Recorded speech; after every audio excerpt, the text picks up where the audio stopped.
Welcome back to Teach English Now. The moment has finally come to make our first trip back in time. Today we are going to examine an approach called the grammar translation approach.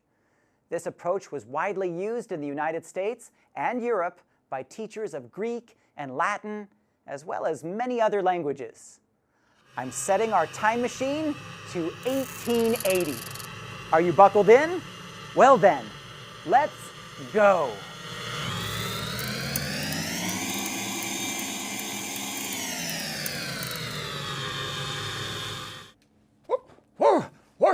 What is this? Who are you? Impertinence! There was no knock from my door. No sense of courtesy. How dare you come barging in here unannounced? And what do I see here? Women in my classroom. Highly unusual, no doubt. Highly unusual. What was that you say? Time travelers? Oh, I see. Oh. 6 questions, and you promise to leave. That is a promise. I certainly expect those who enter my doors to live up to their promises. All right. We will see if the morality of the future is something I can trust or not. I will answer your 6 questions if you promise to leave me in peace. Fine. Which young man would like to ask me a question first?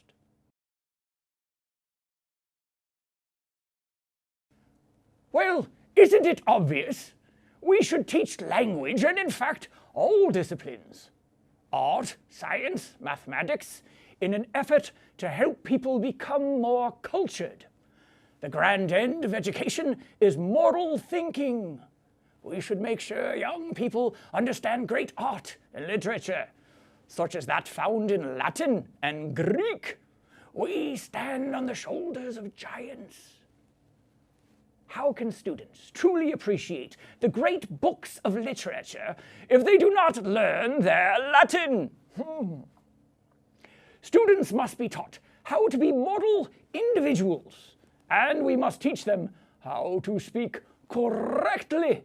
If they cannot speak correctly and understand the rules of language, they will be just like immoral people you find in the streets who are ignorant, cannot even read the Bible.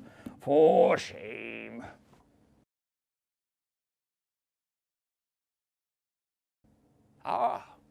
Simple question.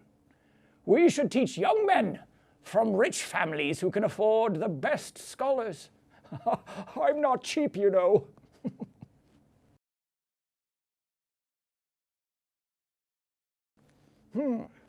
A teacher needs books, the best books. Certainly Homer, Cicero, Aristotle, Plato, and the Old and New Testament, Latin, Greek, Aramaic. These are the languages that matter.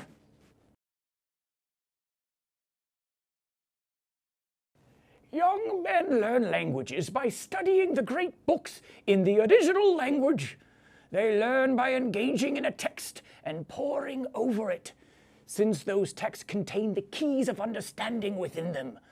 Learners also obtain an understanding of language through disciplined attempt and a systematic and ambitious amount of instruction. I may be old, but I'm no softy.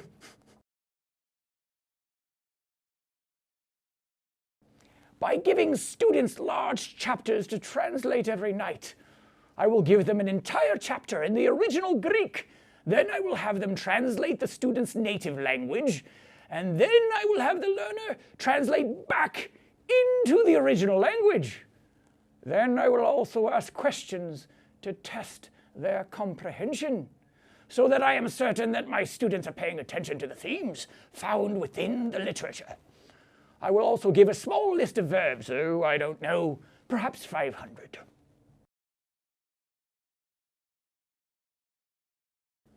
They must continue to read the books again and again. It is their dedicated effort that makes the difference. Their essays will certainly reflect that they have indeed learned each work. I want them to know.